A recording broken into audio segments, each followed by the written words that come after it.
El Departamento de Estado de Estados Unidos anunció la designación del Barrio 18 como organización terrorista extranjera y global, especialmente designado en cumplimiento de la sección 212 de la Ley de Inmigración y Nacionalidad y de la orden ejecutiva de Trump. La pandilla, considerada una de las más grandes de América Latina, ha perpetrado ataques armados contra personal de seguridad, funcionarios públicos y civiles en países como El Salvador, Honduras y Guatemala, lo que la convierte en una de las estructuras criminales más violentas de la región. Con esta designación, buscan interrumpir las fuentes de financiamiento de la pandilla y limitar sus operaciones transnacionales, incluidas actividades vinculadas al narcotráfico, la extorsión y el sicariato. A través de un comunicado de prensa, el Departamento de Estado señaló que Estados Unidos seguirá protegiendo a su nación, manteniendo las drogas ilícitas fuera de sus calles e interrumpiendo las fuentes de ingreso que financian la actividad violenta y delictiva de las pandillas y de los cárteles de la droga. La designación como organización terrorista extranjera implica que cualquier persona que colabore con el Barrio 18 podría enfrentar cargos penales en Estados Unidos, además de sanciones financieras y restricciones migratorias. Las autoridades estadounidenses podrán congelar activos vinculados a la pandilla y perseguir judicialmente a sus miembros y colaboradores. Una noticia bastante fuerte a nivel de seguridad que merece un espacio para que lo podamos abordar y analizar aquí en A la Medida. Hoy le damos la bienvenida a Max Santa Cruz, que nos estará acompañando con este análisis. Max, ¿cómo te encuentras? Buenas noches, gracias por estar con nosotros. No, un verdadero gusto, Sandy, un placer encontrarnos en un día no habitual del análisis, pero por supuesto encantado de estar también con la teleaudiencia de A la Medida.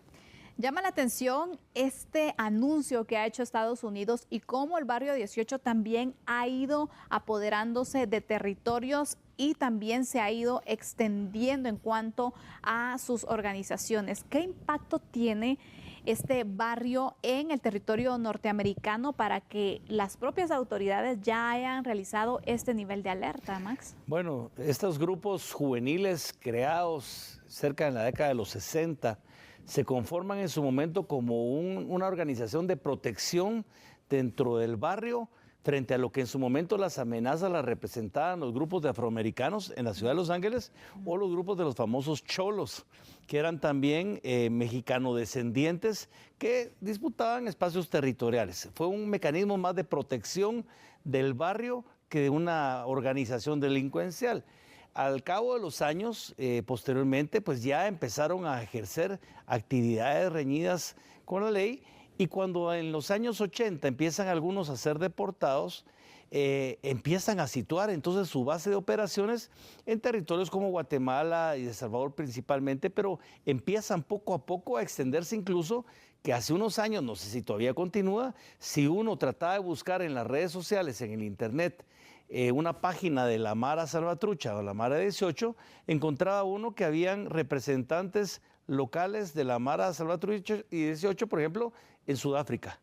en países tan lejanos como Sudáfrica. Eso quiere decir que la extensión de la proliferación de una estructura como tal ha abarcado bajo los conceptos de barrio, de organización delincuencial, un crecimiento inusitado. Yo creo que la preocupación de Estados Unidos, más allá de lo que hacen la operación interna en territorio estadounidense de estas organizaciones, está más enfocada sobre lo que hacen afuera de las fronteras de Estados Unidos. En este caso México, con los cárteles ya identificados, pero en el caso de Centroamérica específicamente, con El Salvador y Guatemala principalmente, junto con el Tren de Aragua, que fue recientemente también nombrada dentro de ese marco de organización terrorista, y es ahí donde Estados Unidos empieza a buscar estos mecanismos internacionales que incluso el presidente Trump hoy en Naciones Unidas reafirma sobre esa identificación de organización terrorista a estos grupos para poder tener de alguna forma la legislación estadounidense las justificaciones necesarias para combatirlo con todos los recursos que Estados Unidos considere necesarios. Es muy importante, pero también, ¿cuál crees que puede ser el motivo por el que el Barrio 18 ha ido ganando terreno y se está interesando mucho en poder establecerse también en territorio norteamericano? En Guatemala sabemos cuáles un poco los delitos en los cuales están inmersos, lo que está afectando en tema de seguridad, pero ¿cuál podría ser el interés para establecer en Estados Unidos? Yo creo que si nos vamos a cualquier lado de la frontera, pero en Estados Unidos, si nos enfocamos en ello, los cárteles de la droga, los grandes cárteles de la droga tienen compartimentadas o segmentadas sus niveles de operación. Algunos se dedicarán a la producción, otros se dedicarán al trasiego y otros se encargarán de la distribución. Estas organizaciones han servido en algún momento para poder trabajar en el narcomenudeo, que permite llegar a puntos específicos de la distribución de la droga, y no son las grandes operaciones que hacen los cárteles con los capos o con los jefes de los cárteles en las zonas regionales, sino que estas son como las subdivisiones de estas organizaciones que se dedican a esto específico. El narcomenudeo puede abarcar escuelas, centros de entretenimiento, zonas territoriales pequeñas, y se van trabajando de esta manera. Por eso es que la conformación de estas organizaciones desde clicas permiten que haya un espacio territorial. A veces cuando se disputan territorios que son del interés de una clica con la otra, pues son los enfrentamientos fuertes que se dan. Y en paralelo, lógicamente, trabajan como una modalidad de negocio, entre comillas, paralela, el tema de las extorsiones, el tema del sicariato, el tema de que acompañan muchas veces actividades delictivas que son como delitos o operaciones delictivas que están asociadas o derivadas de esa operación de narcomenudeo que responde a intereses y estructuras superiores como son los cárteles de la droga. ¿Podría esta presencia y el anuncio que ha hecho Estados Unidos, porque obviamente busca defender su territorio, pero esta propagación, esta movilización de pandilleros del barrio 18 a Estados Unidos, podría aumentar el estigma que se tiene hacia los migrantes, por ejemplo, latinos específicamente? Podría ser, incluso es parte de las justificaciones que podría encontrar la administración en el caso de buscar un perfil específico de estos integrantes de las maras por temas de tatuajes, por temas de actividades, y ser una razón de deportación. Pero yo vería también un poco más el tema. Yo vería que Estados Unidos hoy en día, en materia de su política, por lo menos exterior, a nivel hemisférico, el tema del combate al narcotráfico y al terrorismo identificado como narcotráfico es el punto principal de su presencia en América Latina. Y si esto lo trasladamos incluso al ámbito nacional, podríamos ver que incluso puede salpicar a estructuras de diferentes ámbitos de la sociedad o incluso a nivel del ejercicio del poder local en Guatemala, a nivel de alcaldías, diputaciones o incluso, ¿por qué no?, posibles candidaturas presidenciales asociadas a un tema que para Estados Unidos reviste importancia, pero muy especial, y que quieren abordar el tema en toda su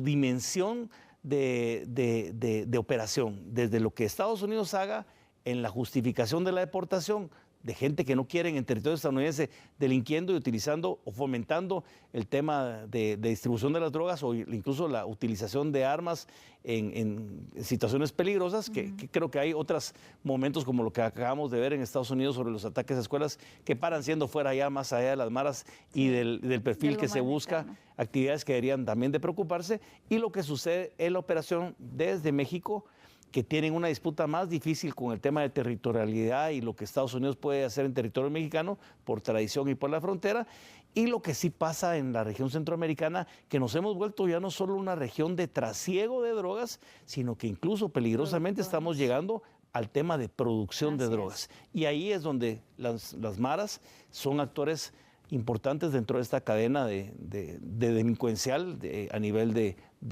incluso no solo Centroamérica, sino de Estados Unidos y el resto de América Latina. ¿Qué estrategia puede jugar Guatemala para poder ir de esta forma aprovechando esta oportunidad también de seguridad y poder tener el apoyo incluso de Estados Unidos, ya que están en esta sintonía de venir y poder incluso con México, Estados Unidos, Guatemala, armar un plan para el combate a estas estructuras? Porque sabemos que las maras en nuestro país es uno de los grandes enemigos, uno de los grandes fuertes que tienen que combatir en materia de seguridad. Y bueno, el barrio 18 también ha demostrado el poder que ha tenido. ¿De qué manera Guatemala puede aprovechar esta oportunidad? Bueno, yo creo que podría ser un buen espacio de oportunidad. Vemos con preocupación hoy en día cómo de pronto un frágil sistema judicial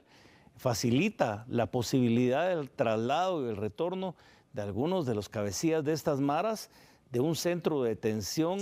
de máxima seguridad nuevamente a donde pertenecían, donde estaban y operaban de manera mucho más abierta, que es Fray Janes II. Ese es el sistema de justicia. Creo que Guatemala tiene que encontrar espacios de alianza con Estados Unidos en la operación y combate, porque no creo que las capacidades de inteligencia o respuesta institucional de las fuerzas de seguridad de Guatemala sea suficiente para abordar un flagelo que tiene todos los recursos necesarios, que han sido verdaderamente sanguinarios en muchos casos, que en el caso de Salvador llegaron a un momento en donde sí, por negociaciones y por acciones del gobierno actual del presidente Bukele, lograron reducirlos a la expresión que hoy conocemos, y que mucha gente en Guatemala pide que se replique ese modelo, aunque las condiciones incluso del qué hacer delincuencial son diferentes, lo que sucede en Guatemala o en El Salvador. Pero creo que Guatemala puede aprovecharlo. Estados Unidos no ha dejado de poner un ojo de interés en territorio guatemalteco. Hay que ver que la construcción o lo que se ofrece en los próximos 20, 30 años de una infraestructura estratégica como son puertos o son trenes, ferrocarriles, responden más a un diseño de desarrollo económico del país que puede ir aunado a esto, a un tema estratégico militar o de presencia territorial que permita en esa lógica trasladar posiblemente tropas del Pacífico al Atlántico de manera más simple. Eso quiere decir la posibilidad de una presencia mayor dentro del espectro de cooperación y en respeto a la soberanía de Estados Unidos, colaborando con las fuerzas nacionales para poder verdaderamente poner una contención al freno del narcotráfico. Recordemos que muchos cárteles de México han tratado de cruzar la frontera hacia el lado de Guatemala, lo vimos hace pocos meses o semanas en la Mesilla, y eso es parte de la presión que van ejerciendo en México, y que no queremos que en el lado guatemalteco se vuelva un territorio abierto y libre, y en donde puedan operar estos cárteles con la sociedad que puedan tener con estas mismas pandillas a nivel territorial. Así que de esta manera es como el Barrio 18 ha sido declarado como una organización terrorista por parte de los Estados Unidos. Aquí hemos abordado varios aspectos que son importantes para analizar esta situación y esta noticia que impacta a nivel mundial. Con esto vamos a hacer una pausa. Regresamos en breve para continuar en el análisis con Max Santa Cruz. Ya volvemos.